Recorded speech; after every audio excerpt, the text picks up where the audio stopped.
गाजियाबाद में रहने वाली पूनम जुलाई की आखिरी तारीख में भी बारिश का इंतजार कर रही हैं और गर्मी से बचने के लिए पूरे घर में एक नहीं, दो नहीं, 3 एसी लगाए हुए हैं। हीट वेव में न बच्चे बिना एसी के अपने कमरे में रह सकते हैं, न ही लिविंग रूम में कोई काम किया जा सकता है।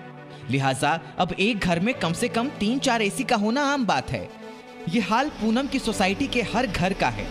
जहां नजर घुमाइए बस एयर कंडीशन आपको दिख जाएंगे। खुद पूनम मानती हैं कि घर में एसी लग जाने से घर के भीतर तो ठंडक रहती है, पर सोसाइटी का कॉमन एरिया गर्म हो जाता है।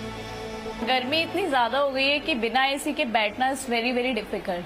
पहले कुछ साल पहले ऐसे था कि हमने सिर्फ बेडरूम में एसी लगाया था कुछ सालों पहले, तो उससे चल जाता था। बट अभी इतनी ज्यादा गर्मी हो गई है कि ड्राइंग रूम में भी अगर कोई गेस्ट आते हैं या हम बैठना चाहते हैं तो बिना एसी के बिल्कुल भी नहीं बैठ पाते।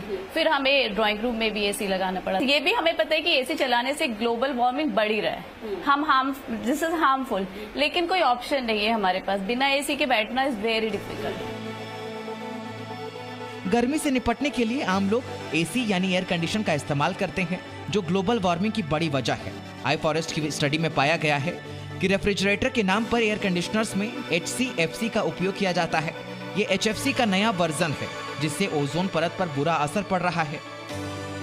दुनिया भर में पिछले 3 सालों में एयर कंडीशन की संख्या में तेजी से इजाफा हुआ है।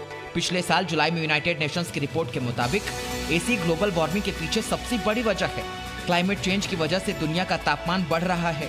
इस समय दुनिया में करीब 5.6 अरब यूनिट्स एसी चल रहे हैं, जबकि साल 2050 तक एसी की मांग में करीब 4 गुना तक इजाफा हो जाएगा और एसी यूनिट्स की संख्या 14 अरब यूनिट से भी ज्यादा हो जाएगी। भारत में एसी की खरीद में हर साल 10 से 15% का इजाफा हो रहा है। एयर कंडीशनिंग का इस्तेमाल करना चाहिए, लेकिन उस तरह के एयर कंडीशनिंग का इस्तेमाल करना चाहिए जिसको हम ग्रीन कूलिंग कहते हैं। वो एयर कंडीशनिंग जिसमें कि वातावरण और पर्यावरण पे कम से कम इम्पैक्ट हो। और ये ग्रीन कूलिंग जो है वो नई जनरेशन की टेक्नोलॉजी है, जिसमें कि जो गैस का इस्तेमाल हो रहा है उसके अंदर, वो गैस पर्यावरण के लिए अच्छा है, वो एनवायरमेंट फ्रेंडली गैसेज हैं। iForest ने अपनी स्टडी में पाया कि एसी से हो रहे जलवायु परिवर्तन से निपटने के लिए ग्रीन कूलिंग विकल्प को गंभीरता से अपनाने की जरूरत है।